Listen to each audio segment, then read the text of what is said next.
நெல்லையில் ராமலட்சுமி மருத்துவமனையை வெள்ளமானது சூழ்ந்திருக்கிறது. முழு விவரங்களை வழங்குவதற்காக செய்தியாளர் மதியழகன் இணைப்பில் இருக்கிறார். வணக்கம் மதியழகன். மருத்துவமனையை வெள்ளம் சூழ்ந்திருக்கக்கூடிய நிலையில நோயாளிகளின் நிலை என்னவாக இருக்கிறது? முழு விவரம். கனமழை காரணமாக நெல்லையில் இருக்கக்கூடிய ராமலட்சுமி மருத்துவமனையை மழைநீரானது தற்பொழுது சூழ்ந்திருக்கிறது. அந்த மருத்துவமனையை சுற்றிலுமே மழைநீர் மிக அதிக அளவில் சூழ்ந்திருப்பதன் காரணமாக நோயாளிகள் மிக அதிக அளவில் பாதிக்கப்பட்டிருப்பதாக தெரிவிக்கப்பட்டிருக்கிறது.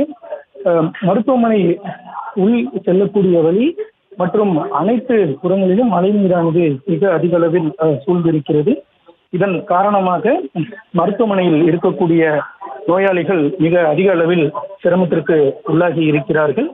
அந்த பகுதி முழுவதுமே மழைநீரால் சூழப்பட்டு இருக்கிறது.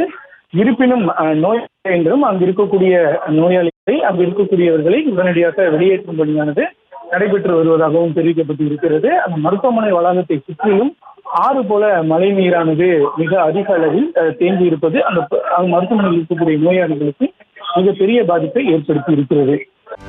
செய்திகளை உடனுக்குடனும் துல்லியமாகவும் தெரிந்து கொள்ள சப்ஸ்கிரைப் பண்ணுங்க.